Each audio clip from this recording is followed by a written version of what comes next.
So I'm going down 9th Avenue, and all of a sudden I looked up, and about 2 blocks away, all of a sudden I see this lesbian coming up the block, okay? Now I know this is Boulder, Colorado, right?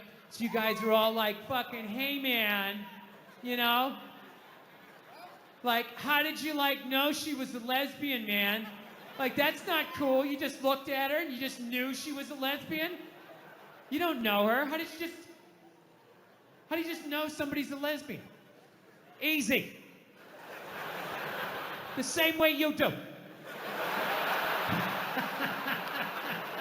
The same way other lesbians do.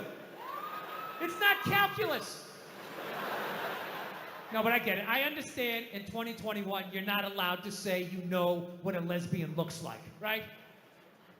Judging by your silence, yes, right? Yeah, you're not allowed, right? Well, it's funny, if some white kid came in here, like 20 years old, hair slicked back, collar popped, loafers, no socks, you'd be looking at him thinking like, all right, frat boy, date rapist, his dad's a judge, he's not going to jail. Yeah, just killed 5 people in a drinking and driving accident, already has a new Dodge Challenger on the way, right? Yeah, you're allowed to see that. That you can see, clear as day. Lesbian, no,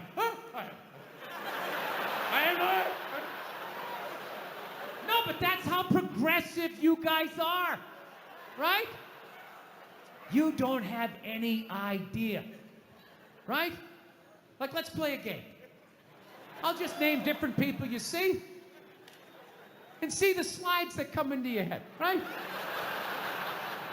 Construction worker, sports fan, painter, skateboarder, lesbian.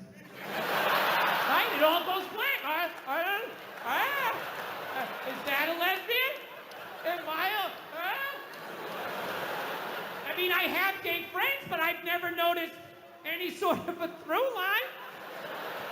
Listen, people, I'm not saying all lesbians look alike. I would never say some ignorant shit like that. However, I am saying, though, every once in a while, there's a fucking layup.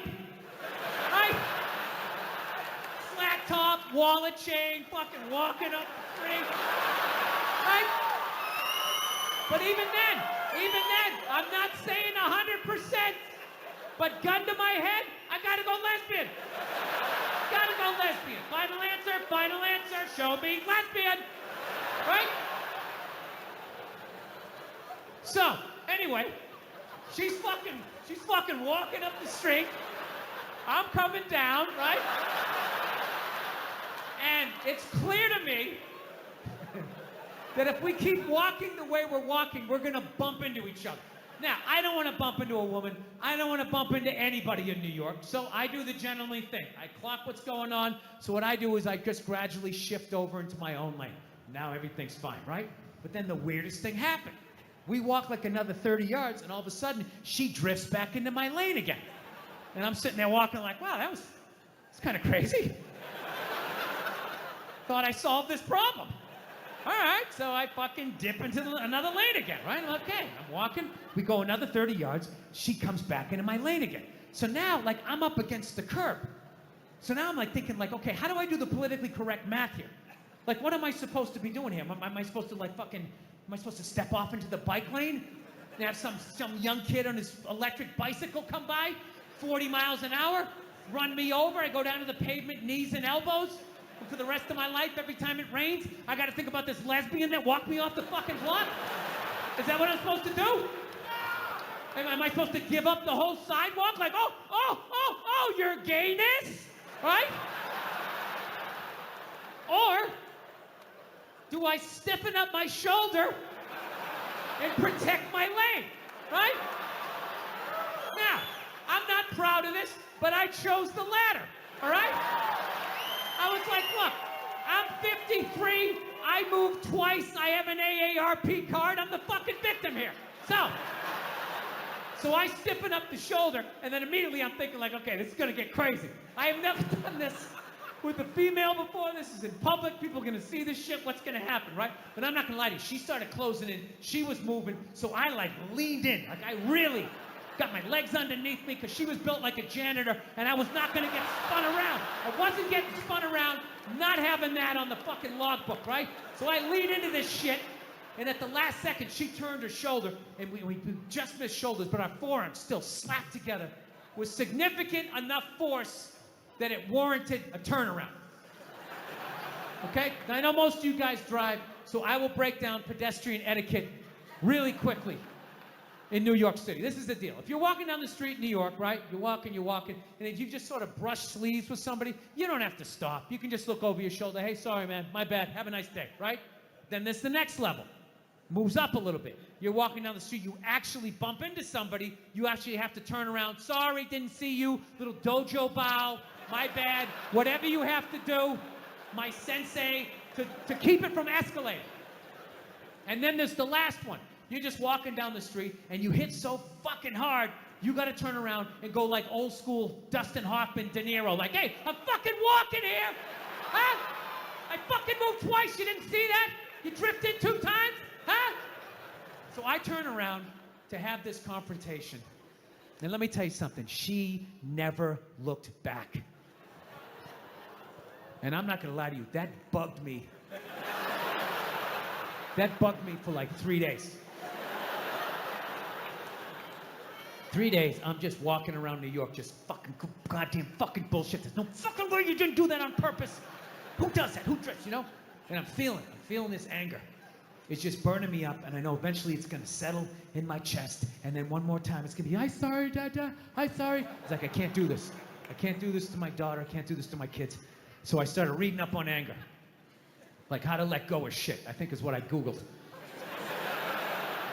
And I found empathy. If you have empathy for somebody, you put yourself in their shoes, you can just, you know, figure out where they're coming from, where you're coming from, you can meet in the middle. So I said, all right, here we go. Let me put myself in her shoes. What would cause somebody to accidentally drift into your lane twice? You know? So I just started throwing shit on the wall. Oh, here we go. Did she have a club foot? No. Did she just have a stroke? Did she have Bell's palsy of her left side? You know? Was she a mummy? Did she have a wooden leg? You know? Was she one of those, those fucking diagonal walkers? You get behind them at the airport, you know, they're walking too slow, you try to go around to the right, they start dragging their suitcase over there. You go over to the left, they're coming back this way, you know, it's like they just got off a ship, and everything was just like, no, cut! Right? I'm still mad. I'm still fucking mad. So I said, who gives a shit? I don't give a fuck. Lied to myself, said I didn't give a fuck, you know? So then I ended up going home. And I'm home and I'm washing the dishes, which is a very Zen-like thing to do. It's like a week later, you know, you wash dishes, you're not thinking of anything. Your brain is empty. And I'm washing the dishes, and then all of a sudden, the answer just came to me. It just floated into my head. And I just looked up, I was like, oh my God. I know why she did it. I know why she bumped into me. She bumped into me because she's a lesbian.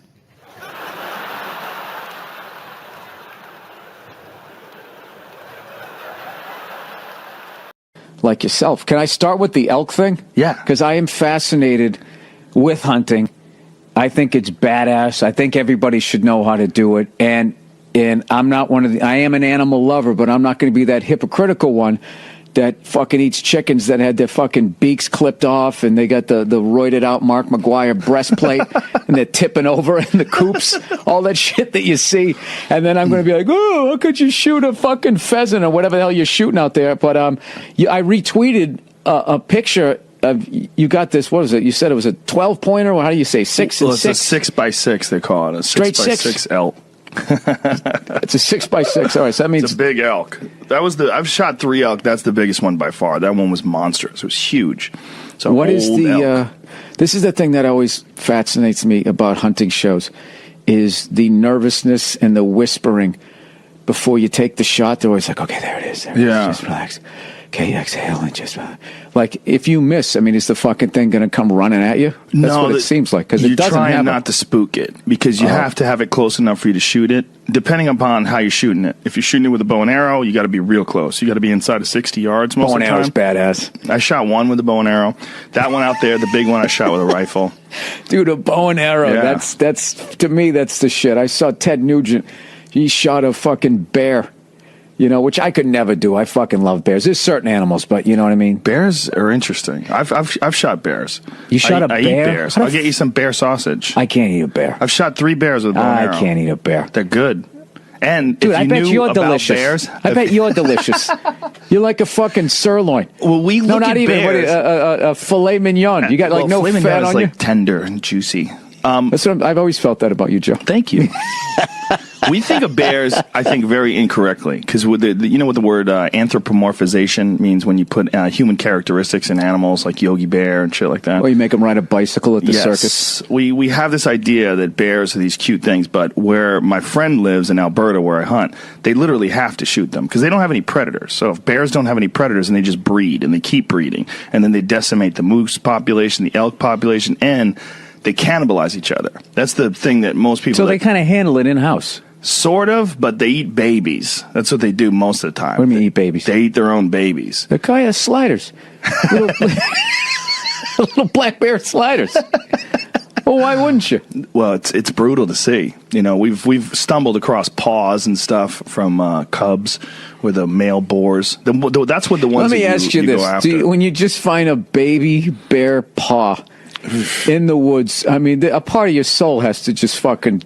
It's got to die or cry out. Like I that's something I never want to see. It's very strange. I do have to admit though that bear hunting's not. I don't like it as much as hunting other animals. If I had to choose, like what animals to hunt, and you can eat bear, by the way, and that's the only things that I hunt is what I eat. Black bear. You can eat grizzly bear, but they don't taste good. And most of the reason for that because grizzly bears mostly eat meat. They eat a few berries. If you can find a grizzly bear that was just eating berries, it would probably taste delicious. They literally taste like what they eat. Like hunters try to go after bears that eat berries, like black bears in particular. In the fall, they'll eat blueberries. They call them blueberry bears because, like, as you're opening them up, their fat is like a purple color, and it tastes like blueberries. And apparently, it's the most delicious meat in the world. So, without them realizing they're already marinating themselves, exactly, for you guys they're that are going to show themselves. up. Wow, they're seasoning themselves. But my all-time favorite animals are elk. That's the best. They taste the best for you. And you gave me that elk meat, whatever the last time I was on here, and I made a chili out of it, and then the fucking elk burgers. It's a little dry. Somebody gave me a hint to put a little bit of butter in there to kind of, make it. You needed something like an egg or something to make it stick together a little bit. Yeah, well, you don't want to cook it too much because it's super lean. There's no fat in it. No, I put a piece of Swiss cheese and some prosciutto on top. Nice. It's fucking insane. And you feel good when you eat it too. It's a powerful food. There's a lot of energy in those. Like there's so much nutrients in elk. It's like way more protein dense, way more nutrient dense. Plus, they're kind of like because they're wild. I know, like the human like footprint, as they said, acid rain and all the fucking horse shit we do. But at least it's. I would like to think it's kind of away from the GMOs and all that. It's a way as you can get. So, and who knows what GMOs do to you? But like the fresh shit tastes better, though. It does taste better. It does taste better. I mean, GMOs, everything's that's a weird word. Like if you talk to real scientists about GMOs, most of the time when you talk about GMOs, you're talking to hippies. And like, yeah, man, you got to stay away from GMOs. Genetically modified. It's giving us cancer. It's terrible for the water. But real GMOs is almost everything we eat. Every tomato you eat is genetically modified. Right. They've all been altered. Corn, we're kind of like guinea pigs to see like what's going to happen. Sort of, but most of it is just splicing. Like I just found this out recently. When you buy pistachios, there's a place up in Northern California where they grow pistachios or stachios. Either way, pistachios. Pretend who you're talking to. You sounded very regal when you did that. Thank you. Pistachios. And Joe Rogan eats a pistachio. I like it with tea. Shelled, of course. I don't shell them myself.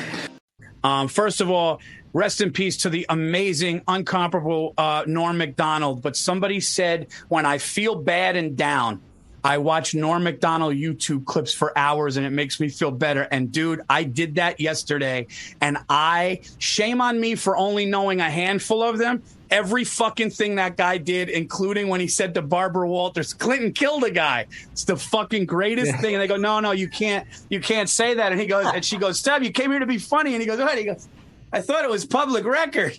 Dude, just the fucking best, dude. Just the best. And then the ESPYs. Yeah, my favorite, the ESPYs, is when he goes, and Charles, that's something they could never take away from you unless you kill your wife and a waiter. In that case, dude, Ken Griffey's face just goes. So do yourself a favor, whether you knew all of Norm's stuff, lay in bed when you got nothing to do and go to his YouTube clips, because every fucking thing is gold. And the last one I'll say was when he was sitting on the couch next to the blonde actress from, I forgot her name, from Melrose Place. And she goes, yeah, I'm doing a movie with Carrot Top. And he was in the seat over. And he goes, you know what they should call that? He goes, box office poison, right? And they just start laughing. And then, did I lose you? I froze up. You froze up. Yes, I saw that Conan episode live. I watched that I don't know, didn't have a spot or something, and I watched it. I just was just in awe of it, dude. And then Conan goes, so it's a working title, the movie with Carrot Top, and she goes, no, it's called Chairman of the Board. Then he looks at Norm and he goes, tried to do something with that, you freak. And then he just waits like 2 beats and goes, yeah, the board is spelled B-O-R-E-D. And Conan threw his fucking chair back. The place went nuts. And I was like, dude, the quickness and fucking brilliance of that guy. So great, man. So great. Truly. And you know why he's cool? He ended up putting that actor in when he did his sitcom.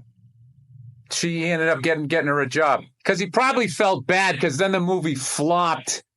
Because he had like it wasn't going to anyway. You know, what are you going to do? But, dude, as far as people to go down a rabbit hole, for me, it's him, Norm Macdonald, Ric Flair, Patrice. There's 3 of them you can just kind of go down, and it's just so different and great and fresh and unique. And I thought there was a lot of similarity in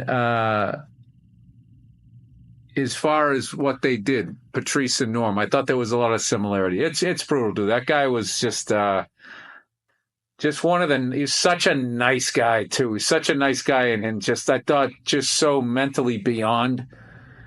Yeah, all of us, and that I don't know. I kind of felt like he just sort of that smile on his face was him just enjoying just.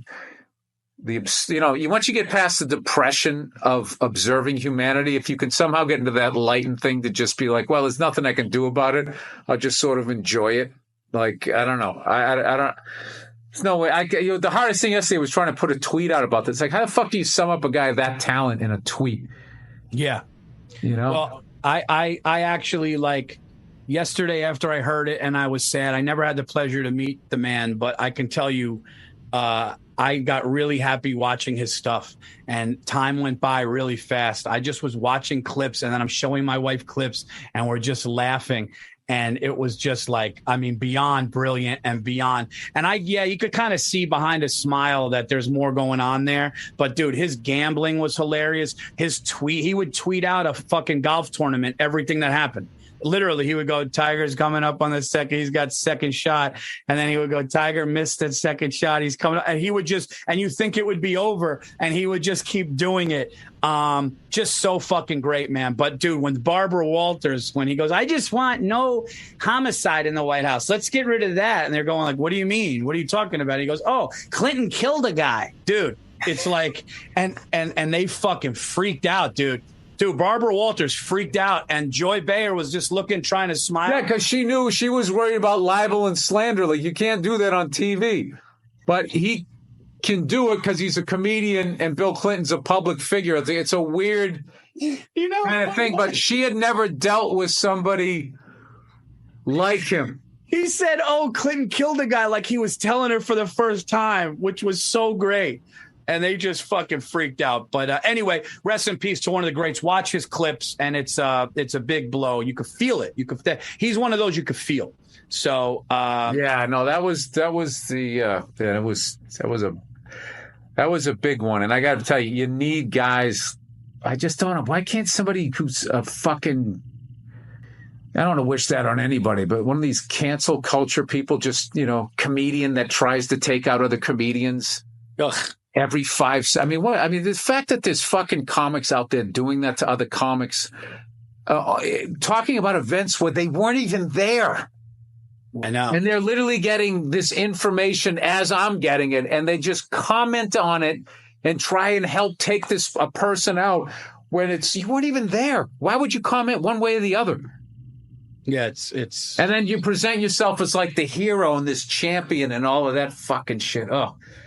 And there's a couple of them, I swear to God, they're worse than the fucking people they're going after. And I'll leave it at that. Sean Connery died. The great Sean Connery. Yeah, my favorite James Bond of all time. Yeah, and he was getting a proper send-off for about 8 minutes on Twitter. And then the first hairy-legged white chick shows up, right? And she's just got to be like, really? Really? Are we really going to celebrate this man who advocated the hitting of women? It's like, first of all, he didn't advocate hitting women, okay? He just said, every once in a while, you give him a little slap. Yeah, give him a little back of the hand. You remind him who's making the box office. You reset their hard drive. That's all he said, okay? Yes, it's a crazy statement in 2021. 1976, it's not good, but it's not crazy. Right? And he's born in 1930. You gotta put the shit in historical perspective. You ever watch, I love old movies. You ever watch movies from the 30s, 40s, and 50s? Yeah. Anytime a woman even has heightened emotion, there's some guy like, get a hold of yourself, see? Yeah, go make me a pie, put it on the windowsill. Right? That's what he grew up watching.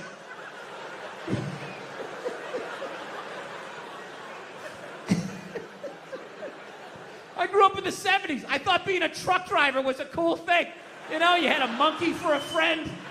You're going around, chicks showing their titties. I thought that was the world. I had no idea. That's what I was watching. My thing is okay, so if you're going to cancel all of these fucking dead guys, and you're going to shit all over them after they're dead and they can't defend themselves, why are you only going after men? What about all the horrible women in history? You can't just go after the men. That would be sexist. And this is what they don't want. What about Coco Chanel? Great example. Coco Chanel, widely considered a feminist icon. She started her own purse factory, right? The 19-teens or 20s, whatever the hell she did. I can't imagine the sexism that she had to deal with, An amazing accomplishment, hats off to her, right? However, she was also a Nazi sympathizer. Yeah, that's like half her fucking Wikipedia page. Just sitting there, waiting for someone to read it. Right out in the open, nothing. So evidently what happened was, in World War II, old Adolf came rolling into town, okay, with his tanks with the Porsche engines in them, took over the town in like fucking 90 minutes. She freaked out. She closes up her shop, right? Figured out where all the head Nazis were staying, what hotel. She moved in there, and she started a relationship with one of the Nazis. Yeah, she started fucking a Nazi. You ever see those Holocaust videos? Huh, with those piles of kid shoes? Yeah, she was sucking the dick that did that. Now, just to refresh my memory, what did Sean Connery do again? Oh, every once in a while you give him a little slap. That's what he did. She's sitting there like, hey, Adolf, what's going on?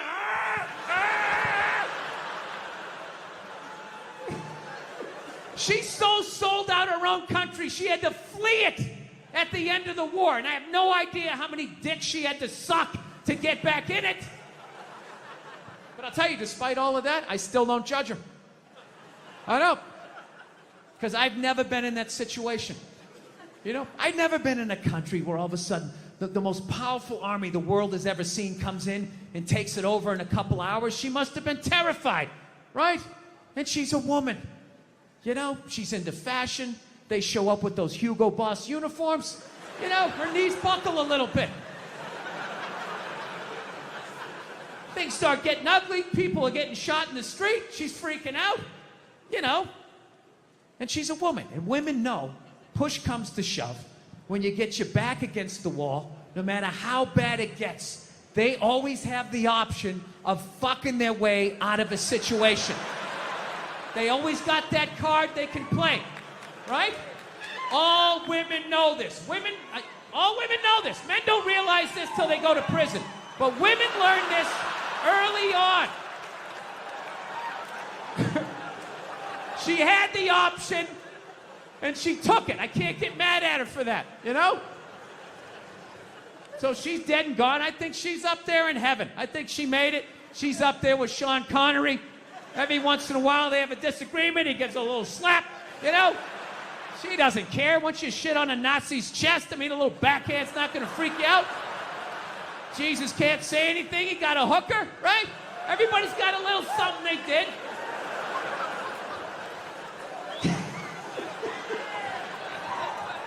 Yeah, there you go. So, still buy your Coco Chanel. She's still a hero. She was a victim. She was a victim of that time. She was frightened. She was scared. She didn't know what to do. It's been a tough week here, you know, for obvious reasons. We lost Norm Macdonald this week, which was just, you know, I had no idea that he was even sick. And he's a guy that I knew a little bit. I was definitely friendly with him. If we saw each other, we said hello and we shot the shit, but it wasn't like someone that I talked to on the phone or anything. And I was such a huge fan of his, and I would just always end up running into him. And he just always had that smile on his face. Like, as you talked to him, he would have that smile. Just a really great, warm guy. And I remember, I was trying to think what Norm's story to tell you. This one isn't necessarily funny. It was just sort of random. I went out to go see Bill Cosby in concert right before all the bullshit happened, out in Pasadena. And he played this theater out there, which, interestingly enough, was where they had the 25th anniversary of Motown celebration, which is the first place Michael Jackson publicly did the moonwalk. I saw Bill Cosby at that theater. And I remember they had it all set up where, like, they almost built him like a little living room. He had like an Archie Bunker type chair, a little square rug, and then like a side table where he put his water. And he just came walking out, and there was the mic. There was no mic stand. It was just sitting on the chair. And he just came out. You know how he kind of walked a little bent over? Came walking out, waved to everybody, sat down, picked up the mic, and for like almost 2 hours, just, you know, hour and a half, just killed. Just fucking killed. Had the crowd in the palm of his hand. Masterclass of stand-up, right? So I leave with my lovely wife, and I go out front, and who's standing there is Norm Macdonald. He was like, hey, Bill, hey, how you doing? And I talked. It was like, no, what's going on? I was so psyched that he knew my name and all of that stuff, and I think I had met him before. And then we just stood there talking about comedy and how amazing it was to see Bill Cosby and how good he still was. Like I said, this was before all the bullshit happened. And my admiration for the guys, it went even higher. That, you know, I understood why I was there, but I thought Norm was so good that he didn't need to be there. And he was still there, still trying to learn and everything. And I was thinking, like, wow, this is why this guy is so fucking amazing. And,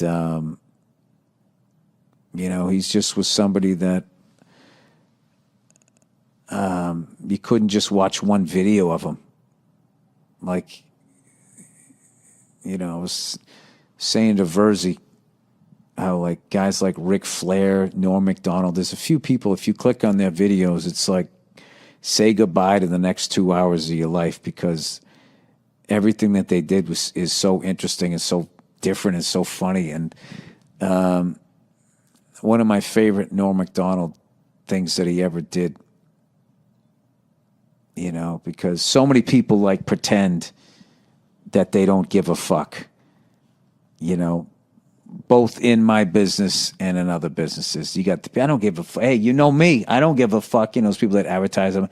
Like, that guy clearly, in the best way, didn't give a fuck. He really cared about people and stuff, but like he did what he wanted to do. And when he was on SNL, how big a gig that was, because there was so few channels, the internet hadn't blown up yet.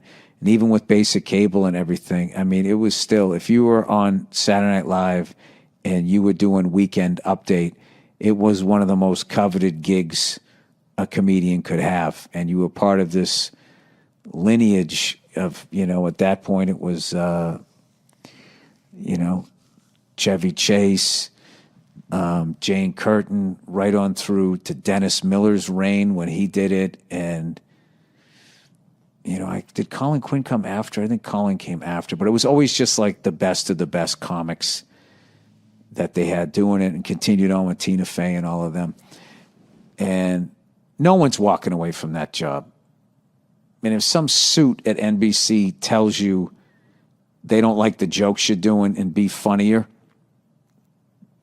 you're shaking in your. I'd be like, oh fuck, I'm going to lose this big gig. I don't want to get fired. I don't want to piss these people off or whatever. I guess he was doing all those OJ jokes, and I forget how the story went. There was somebody there that knew OJ or something, and was telling Norm to back off and move on to something else. So what does Norm do? He just doubles down and he just does even more OJ jokes, which is like, the balls that took to do that. And he ended up losing the gig. He got fired. And people loved him, and he was fucking hilarious, but he didn't back down to the big fucking guy over there, and he ended up losing the gig. So, as luck would have it, I think it was Dirty Work, came out like a year and a half later or so. So he has to promote it, and he's on the press thing. So Lauren has him back and has him host the show. And I remember he went out there, and his opening joke, he just comes out. And he was just like, something like this. Yeah, it's good to be back. I actually got fired from this show about a year and a half ago because they said I wasn't funny. And now here I am. I'm hosting the show. So that means one of two things. Either I got a lot funnier or this show sucks. And then he had that big shit-eating grin on his face, and he started laughing. And then he proceeded to do a bunch of OJ jokes. And it was just like that fucking thing about him. And the whole time, I just felt the whole time when people were fucking with him or whatever and trying to take what he had, he always just still had that smile on his face, and he just still did exactly what he wanted to do. And I got so much respect for him. And I feel so fortunate that I got to see him live. So I remember, oh my God, I saw him right after 9/11. The Aspen after 9/11. Aspen Comedy Festival was this big fucking festival that was always a nightmare to get in and out of. Every year it would snow and people would get stuck in Denver, or you get snowed in, you couldn't get out. It was a fucking nightmare. And then as a comedian, you had to perform. It was like a mile higher than fucking Denver, and no one could breathe, and you performing in front of all these super fucking rich people in front of industry, and you just go up and you would eat your fucking balls, and you're like, why did I come out here? And I remember I saw Joe Rogan do a full set that I still remember, and then I saw Norm Macdonald. It was at the same theater, and I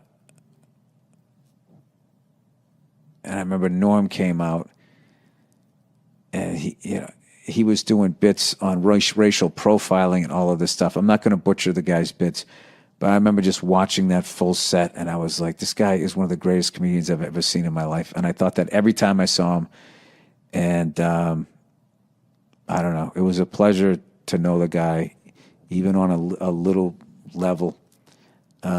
Just a massive, massive, massive loss to not have him around. And especially now with all of this stupid fucking cancel culture horseshit that is going on, which has way, way, way overstepped its bounds.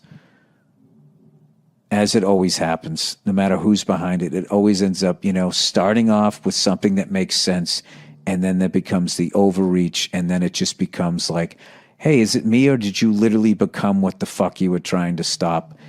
And we, I don't know, as a comedian, really needed a guy like Norm out there to be eviscerating it and making fun of it and still doing what the fuck you want to do. So if there's any other young comics out there, if you want to see how it's done, watch that guy, because he was the real deal. Then it occurred to me, I haven't gotten funnier.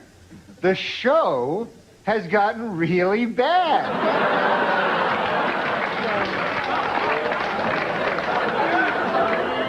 So yeah, I'm funny compared to, well, you'll see later. Yeah. You know what's hilarious about sexual assault?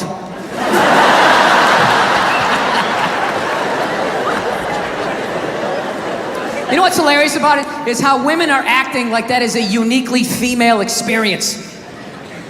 You know what's funny? I actually, to the letter of the fucking law, within the last 2.5 years, got sexually assaulted in this business by a woman. Yeah. And this is my story. I feel like I can live my truth and be brave tonight and share this with you. It's a 100% true fucking story. I was doing stand-up. I was doing a private gig, all right? Private gigs are the fucking worst. You do a public gig, anybody can show up. It broadens what you can talk about, right? You do a private gig, it's like everybody grew up on the same fucking streets. All your jokes gotta go right down fucking Main Street or you're bombing. So all you do is listen to the first comic to hear what's working and what isn't. You just listen to him as he's up there struggling, going, okay, they like bread. Talk about bread. Get all the bread you can. Don't make fun of the troops. Stay away from the troops, right? So that's what we're doing, right? And the host gets him going, and then he brings up the first act. Okay, she goes on stage. She's not really a comedian, more of a personality. She does her bullshit or whatever, and I'm standing there looking at my jokes, figuring out what I'm doing. She wraps it up. He goes on stage. She goes to get off. I'm thinking, okay, I'm next. I'm looking at my stuff, and she just walks right by me and just fucking, poof, just flicked me right in the head of my dick and kept walking.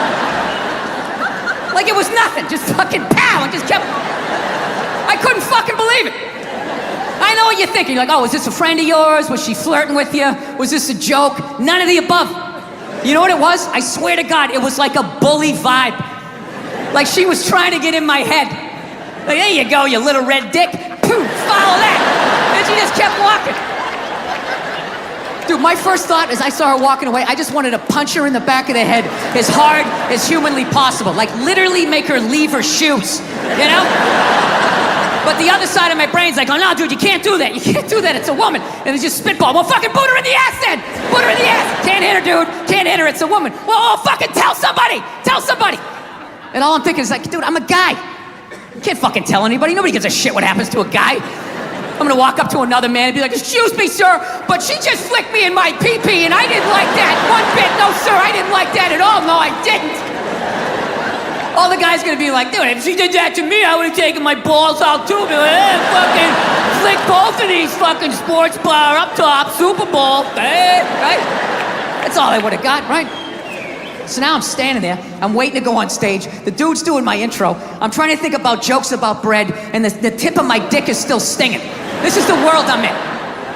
And right as he's gonna bring me on, all of a sudden she came walking out, because she was gonna go back out to her fucking car, and that's when my brain started firing up again with some ideas. Started thinking shit that I had never thought before in my life, going like, dude, there she is, flick her in the box. Do it, man, equal rights, she did it to you do it back to her. It started making sense, like, yeah, fuck that, you flick my dick, I'm gonna flick your clit, that's right. I'll fucking hit the man in the boat. I'm boom, drop down, uppercut to the bush. Fuck this shit. Think I'm the kind of person who just can flick my dick and walk away like it ain't shit, right? And it was making sense till right when she got there. Finally, I just started thinking of all the sporting events I had watched, and I realized that the referee only sees the retaliation. He never sees the first aggression, and then you have to go to the yellow card, whatever the fuck you people do over here, right? You go to the penalty box. So I let her go, and I went out on stage, I did my shit. But here was the thing, for the next 3 fucking days, I'm driving around LA, and I'm losing my fucking mind. You know, I'm driving, fucking screaming at the windshield, saying all this shit that I wanted to say, but didn't say it in the moment, you know? And it wasn't because, this is the thing, it wasn't because she touched me, you know what I mean? I don't give a fuck about that, all right? You know, when I was a kid, I had a paper route, and I was an altar boy, you know? Yeah. You're gonna have to do a little bit better than flick my dick over my jeans and my underwear. It's like, are we gonna do this or what? Like, what is happening here? It's the fact that she thought she could bully me.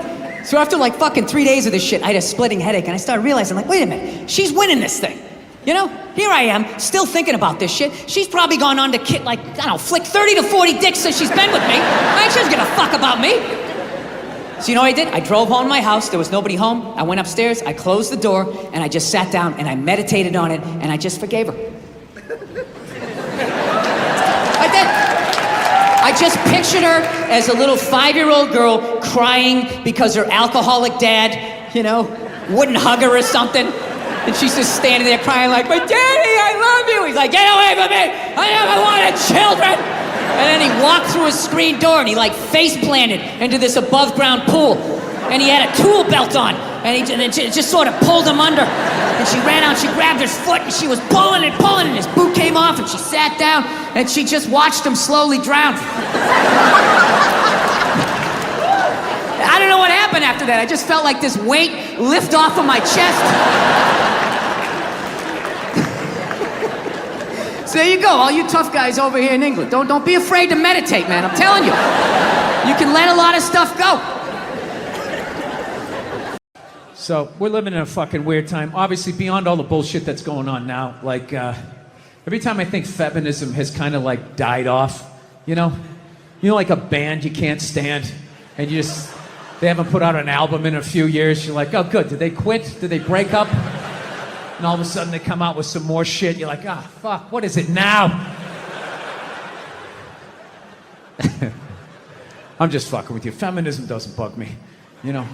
It doesn't bother me. I'm not afraid of it or anything like that. You know, for the simple fact that I know it's gonna fail, you know? And I take comfort in that. I do. I'm not rooting for it because I know it doesn't like me. Yeah. Do you know why I think it's not gonna survive? Why it's not gonna be successful anyways? Because they still need men's help to make it happen. I don't understand it. I don't understand why women just can't work with each other and make this shit happen. They keep coming to us like, you more men need to care about this issue. Where are the men to stand up and say something? Like, why do I have to fucking say something? This is your fucking problem. Why are you always dragging us into this shit? I saw a woman a couple months back, professional soccer player, right? She goes on to ESPN or one of these sports channels, and she starts bitching, going like, I don't understand, how come female athletes don't make as much as male professional athletes, right? And all of these men had to sit there and act like they didn't know what the answer was. They had to sit there like dumbfounded, like, oh, I don't know. Why is that? That is a conundrum. I have no idea. Literally, I'm sitting at home screaming at the TV because you don't sell any fucking tickets. Nobody is going to women's soccer games. You're playing in a 20,000 seat arena. 1,500 people show up. That's not a good night. The promoter lost his fucking ass on that gig. I'm not saying no professional female athletes, Serena Williams, the women in the UFC, you know, but nobody's watching your fucking sport. And then you're gonna come and you're gonna get mad at fucking men. They keep doing that shit. Why are you yelling at us? It's not our fucking job. It's not my fucking job to give a fuck about women's soccer, okay? I have men's sport to pay attention to. It's your bullshit, right? Dude, look at the WNBA. Dude, nobody in the WNBA got COVID. Nobody. They have been playing in front of 300 to 400 people a night for a quarter of a century. Not to mention, it's a male-subsidized league. We gave you a fucking league. None of you showed up. Where are all the feminists? That place should be packed with feminists. Faces painted, wearing jerseys, flashing their titties. Going fucking nuts like the guys do. In the upper deck with their big beer titties. Am I on the Jumbotron? Am I doing it? Yeah. You didn't. None of you went to the fucking games. None of you. You failed them. Not me. Not men. Women failed the WNBA. Ladies, name your top 5 all-time WNBA players of all time. Come on. Let's hear it. Name 5 WNBA teams. Name the WNBA team in your fucking city. You can't do it. You don't give a fuck about them. They play night in and night out in front of nobody. It's a fucking tragedy. Right? And then meanwhile, you look at the Kardashians, they're making billions. You look at those Real Housewives shows, they're making money hand over fist, because that's what women are watching. And the money listens. You don't want to watch this shit, you watch this shit. They just shoot it over there, drowning these whores in money. In purses, in shoes, in Botox. It's just raining. It's raining money. Yeah, so the money listens. You'd rather watch that shit. Real Housewives, bunch of women just tearing each other down.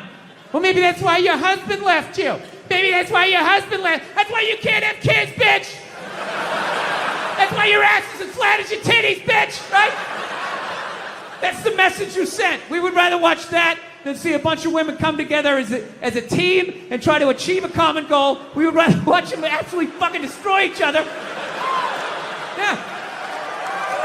No. And then in the end, you come back and you fucking yell at guys. And it's like, all right, so let me get this straight. I have to buy you a drink, stop the axe murderer from coming through the fucking window, and I have to watch WNBA games for you? Like, when are you gonna pick up your end of the couch? Yeah. I don't have any sympathy for women when it comes to shit like that, because every study they've ever done to determine who's smarter, men or women, every study comes back and says women are smarter. Every fucking one. Ladies, you shouldn't be applauding that. You know I'm an asshole. You know this isn't gonna end well. Did he say I'm pretty? Oh my God! Get out of the relationship.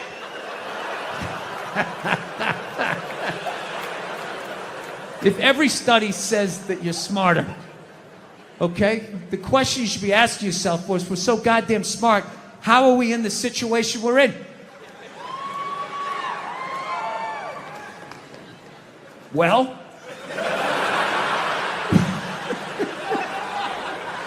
you're in the situation you're in not because of guys like me, as much as you want to blame me. Ladies, you can't tell me you never drove by a sports bar on a football Sunday and looked at the humanity in there? All those dumb guys with their big beer bellies bumping shit. Hey, he's on my fantasy team!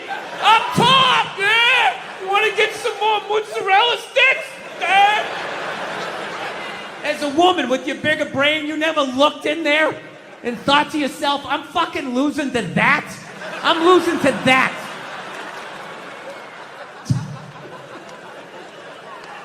Yeah, there's nothing stopping you other than the fact that you guys are just into destroying each other. No, now it's gonna get quiet. I see all that sneaky shit you do. Ladies, if you could just support the WNBA the way you support a fat chick that's proud of her body and is no longer a threat to you, you know, that league would be doing better numbers than the NBA.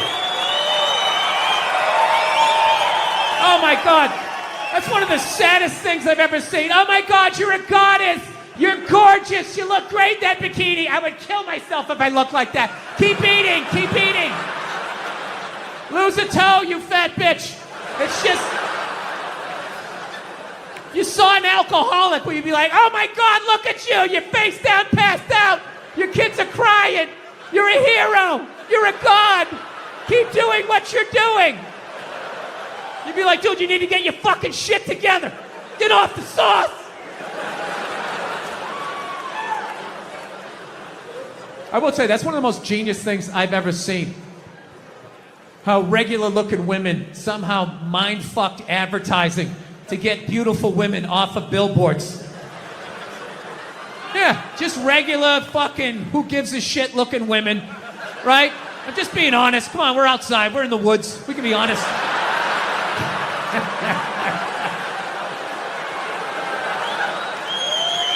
Just regular, who gives a fuck? Can't remember her name, looking women, right? Well, looking at these goddesses, and they had to fucking be, how am I supposed to compete with that? You can't! How fucking arrogant are you? I don't see Brad Pitt when he takes his shirt off in a movie and, oh, great, how am I supposed to compete with that? I can't. I am an ugly, bald, orange man. I need to write jokes. I gotta put a lampshade on my head. I know what my role is, okay? I should be on the ground gazing up at people better looking than me. I'm trying to be a better person now. You ever try to do that? I give a guy some money out there, a homeless guy in the street, and this is a kind of odd thing. He had a dog with him. You ever see this? He's a homeless guy, but he's got a dog. That kind of odd there. Guy got no home, you know, but he's got a dog. Yeah. And the dog's really thrilled with this idea, you know. Dog's going, hey, pal, I can do this by myself pretty well here, you know. For the longest walk in the world you got me on here. What the hell? What the hell kind of a thing? What the deuce? I'm trying to be, I don't know, trying to be a better person during all of this shit, you know? I am. Do you know I got this new thing, man. I try to help out homeless people. You know? I used to, you know, sometimes I help them out, sometimes I don't. You know, it's like the mood you're in, how much they freak you out, you know? So, this is what I do. This is how you know, you got to do something because, I don't know, people at the top don't seem to be doing anything. I try to bring all my old clothes down to the tent cities to give it to them, all right? It's a good thing to do, but I got to tell you something. You got to do it during the day, all right? You want to do it during the day. When they're tired from Thunderdome the night before, they're coming down from whatever they're on, realizing there's a nail in their shoulder. You want to get them when they're tired. You don't go at night. No one's going to see you again. You're going to end up on a fucking spit. I mean, you're under an overpass. You never know what can happen, okay? I'm just warning you, because they don't make homeless people the way they made them when I was a kid. You know? When I was a kid, a homeless guy was a bum, he was a vagrant, somebody down on his luck or whatever, you know, a wino. They didn't have this Shutter Island shit going on that they had out there, like people talking to trees. You're like right here having like Eggs Benedict. He's like looking through a porthole over your cabbage. Yeah.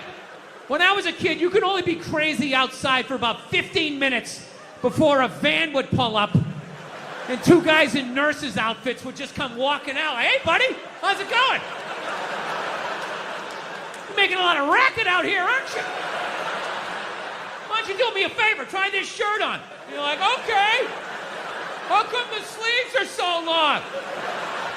Oh, because we're going to tie your arms behind your back because you're out of your fucking mind. That's it. I'm not going to have you out here scaring the shit out of people. Get in the fucking van. And you got in the van, and that was it. They send you to a nut house. That's it. Boom, bam, done. Nut house. But the problem was the people at the nut houses started fucking the patients because everybody knows crazy people are great in bed, right? So they're banging away, right? Hey, it happened. You're groaning history, all right? You can shake your heads all you want, all right? But hey, they fucked those people, all right? And they were banging away, doctors with their fucking lab coats flapping in the wind, just banging away until finally, for decades, finally somebody with a heart came walking in like, hey, what the fuck is going on? And then they shut it down, and then they just let all these people go. They all came running out like Mike Myers jumping up on station wagons and shit. So that's the thing. You go during the day. And I gotta tell you, when I pull up to one of these 10 cities, I always feel good about myself. I'm just good, man, helping out a fellow American. I would want them to do that for me. It's fucking ridiculous people have to live like that. That's what I think when I'm in the car. And then the second I get out and that smell hits me, I'm like, what the fuck am I doing? Jesus Christ, these people are animals, right? I would equate it to the same feeling you probably get if you were on a safari and you're in the Land Rover and you look over and you see like a leopard. You're like, ah, look at that leopard over there, right? Then all of a sudden you go over a bump and you fall out of the fucking Range Rover. You're like, oh, fuck, that's a leopard.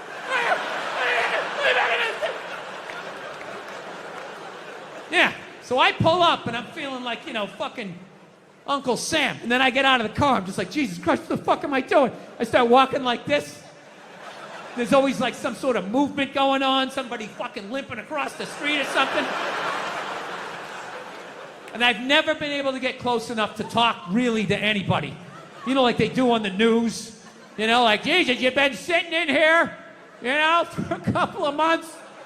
What is it like to be inside of this tent? I always wondered how many people they had to choke out before they could get that fucking interview. You know?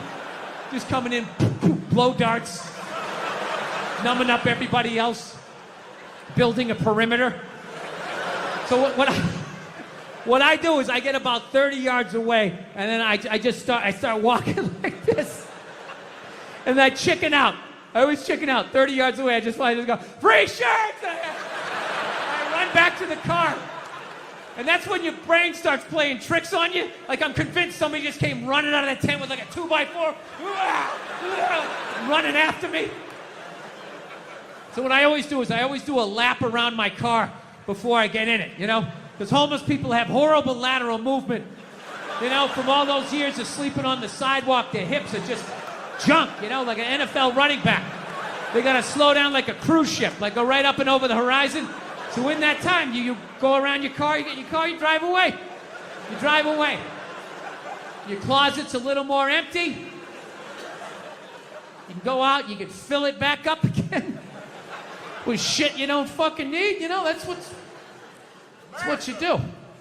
The woman across the aisle from me was totally freaking out because unfortunately her dad, I guess, had died in a plane crash. Oh. So she was totally like totally fucking hyperventilating to the point it was making me angry, like how fucking freaked out she was. But what kills me is she's totally freaking out about that. But I swear to God, dude, like 10 minutes earlier, barefoot, walked in, used the bathroom, and came back out. Like that doesn't scare her. That doesn't scare her, but a couple of lights on in the cockpit, you know, and the smell of burnt popcorn. Now she's freaking out. Barefoot. What the fuck? Barefoot in the bathroom is a new thing. I've been flying for 20 years. I've never seen it. It started with socks, and now it's socks are even fucking worse. It's like you absorb it. But whatever happened to women where they decided to wear shoes that hurt? Like what? They always have. But what the fuck is that about? That is such a bizarre choice. Because of their lack of power, they couldn't get a good job. You know what I mean? Believe me, if it was switched the other way, if you made $1 less an hour, you couldn't imagine the shoes you'd be wearing right now, Joe. $1 less an hour. Do you know that that's not true? Do you know that whole thing about the gender disparity, the wage gap, is not true? Do you know what that actually is? It's choices in jobs. It's not job for job. Like if you were an engineer and you're working next to a woman, she wouldn't be making 70 cents to your dollar. It's bullshit. It's a lie. And it's one of those propaganda things that they like to tout out. And you heard fucking Obama talk about it. Sarah Silverman talked about it when she was trying to get Hillary Clinton elected. It's a weird thing that people keep repeating. I thought she was with Bernie true. Sanders. I thought Sarah Silverman was with Hillary Clinton. I thought it was initially Bernie Sanders. Then Maybe she was. Then everybody jumped ship and went fucking Hillary, including Bernie, who then fucking endorsed Hillary. I was just like, dude, why would you do that? There goes your credibility. You might be right. It might be Bernie she was endorsing. But it's that thing that they say that's just not true. What it is two factors. One, there's the less hours. Women tend to work less hours. They also tend to take risky... Because they're lazy. Well, they have kids for the most part. I'm joking. I just maternity leave. One for the laugh. There's maternity leave. There's a bunch of other factors. They're less crazy, less ambitious. They don't have as much testosterone. Obviously, they're not as fucking crazy. Men are willing to work themselves into the grave. And when they're working side by side, doing the same job, there's almost no disparity at all. There's a few jobs where men get paid more than women, but it's not much. And it's certainly not 70 cents to the dollar. And this is one thing that gets touted out over and over again by people. But it's just not true. I have no idea.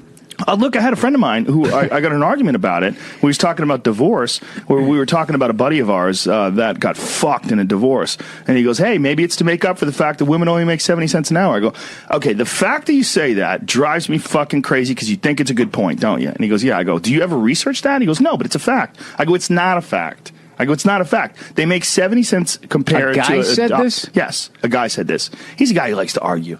He's a friend of mine who likes to argue. And he's one of those guys. Oh, he's the worst. You just got you got to walk away from that. No, he's a good guy. He's a good guy, but he's got a fucking problem. He doesn't like when he doesn't know something, and when he doesn't know something, he doesn't go, holy shit, really? He goes, that's not true. And I go, what the fuck? It's true.